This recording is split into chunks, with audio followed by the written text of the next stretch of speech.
دوستو آج کا موضوع وہ بدقسمت شہر ہے جو آج سے تقریباً 2000 سال قبل ایک خوفناک آسمانی آفت کا شکار ہو گیا۔ 79 میں یوں تباہ و برباد ہوا گویا کہ یہ شہر اس زمین پر کبھی موجود ہی نہ تھا۔ اس شہر کو اگر پرانے دور کا سب سے بڑا برائی کا اور بے حیائی کا اڈا بھی کہا جائے تو غلط نہ ہوگا۔ یہ واقعہ ہے اٹلی کے شہر پومپے کا، جو کہ اٹلی کے ساحل سمندر پر ایک آتش فشاں پہاڑ ماؤنٹ ویسیویس سے چند میل کے فاصلے پر واقع ہے، جس کی آبادی 20,000 افراد پر مشتمل تھی۔ تاریخی روایات اور وہاں سے ملنے والے کھنڈرات کے مطابق یہ اپنے زمانے کا جدید اور تہذیب یافتہ شہر تھا، جو کہ نہ صرف بہترین نقشوں کے حامل پختہ اینٹوں اور پتھروں سے بنے ہوئے مکانات پر مشتمل تھا، بلکہ نکاسی آب اور دیگر ناگزیر ضروریات زندگی کو مد نظر رکھتے ہوئے تعمیر کیا گیا تھا۔ یہاں کے مکینوں کو قدرت نے جس طرح انتہائی فیاضی سے اپنی نعمتوں سے نواز رکھا تھا، لیکن اس کے برعکس یہ لوگ اخلاقی پستی کا شکار ہو کر انسانی اقدار سے بہت دور ہو چکے تھے۔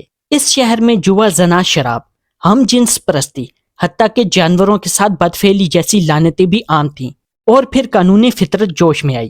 یہ 79 کا ایک خوفناک ترین دن تھا جب پومپے کے پڑوس میں ایک آتش فشاں نے ایک گمبھیر اور آتشگیر مادے کی صورت میں اعلان موت کر دیا، اور پھر دیکھتے ہی دیکھتے جیتے جاگتے انسانوں کی بستی موت کا رزق بن گئی۔ تقریباً 1650 سال تک پومپے کا یہ قبرستان انسانی آنکھوں سے اوجھل رہا، اور پھر 1748 میں آثار قدیمہ کے ماہرین نے یہ انکشاف کرتے ہوئے دنیا کو اعلان کر دیا کہ قدیم رومن سٹی کے کھنڈرات اس حال میں موجود ہیں کہ راکھ اور مٹی کے پہاڑ تلے دبے ہوئے اس شہر کے عمارات نہ صرف قائم و دائم ہیں بلکہ اپنی عظمت رفتہ کی داستانیں زبان حال سنا رہی ہیں۔ آثار قدیمہ کی ٹیم یہ دیکھ کر حیران رہ گئی۔ یہ ملبہ، پتھر اور راکھ کی انتہائی موٹی سطح کے نیچے ان مذکورہ عمارات اور شہر کے مزید گلیوں میں اس حادثے کا شکار ہونے والے انسانوں کے لاشیں اوندے منہ پڑے ہوئے دکھائی دے رہے تھے، اور ان کے سامنے خشک روٹی کے ٹکڑے اور دیگر سامان خورد و نوش تک موجود تھا، جن کے اوپر راکھ کی ایک موٹی تہ چڑھ چکی تھی۔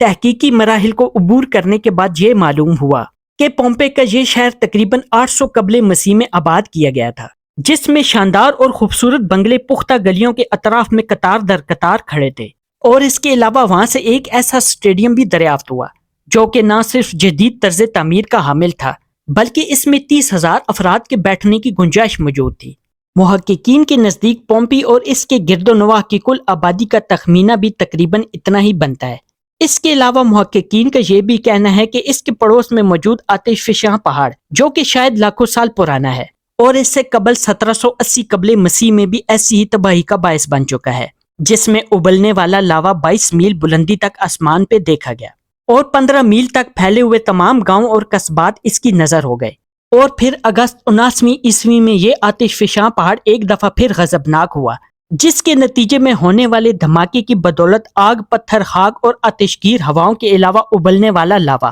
اس قدر بلند تھا کہ سینکڑوں میل کی دوری سے دیکھا جا سکتا تھا۔ محققین اسے صنوبر کے درخت سے تشبیہ دیتے ہوئے کہتے ہیں کہ بلندی پر جا کر اس آتشگیر مادے کی لہریں جب زمین پر آئیں تو اس پر بسنے والی ہر چیز کو جلا کر راکھ کر دیا۔ ایک معروف محقق کہتا ہے کہ میں نے خود وہاں پر جا کر اس جگہ کا معائنہ کیا اور وہاں کی تباہ کاریوں کو دیکھتے ہوئے یہ محسوس کیا کہ یہ شاید تاریخ انسانی کا سب سے بڑا حادثہ ہے، جس نے پوری بستی کو دیکھتے ہی دیکھتے لاکھوں ٹن ملبے کے نیچے دفن کر دیا۔ اس کے نزدیک حادثے کے وقت شاید 2000 افراد موجود تھے، جن میں سے ایک بھی زندہ نہ بچ سکا، جبکہ پومپی کے آس پڑوس میں بسنے والے قصبات سٹیبی اور ہیرسولینیم بھی اپنے پیچھے کھنڈرات چھوڑتے ہوئے انسانی زندگی سے بیگانہ ہو گئے۔ دوستو، امید کرتا ہوں آپ کو یہ ویڈیو پسند آئی ہوگی۔ اگلی ویڈیو آنے تک کے لیے اجازت دیں۔ اپنا بہت سارا خیال رکھیے گا۔ اللہ حافظ۔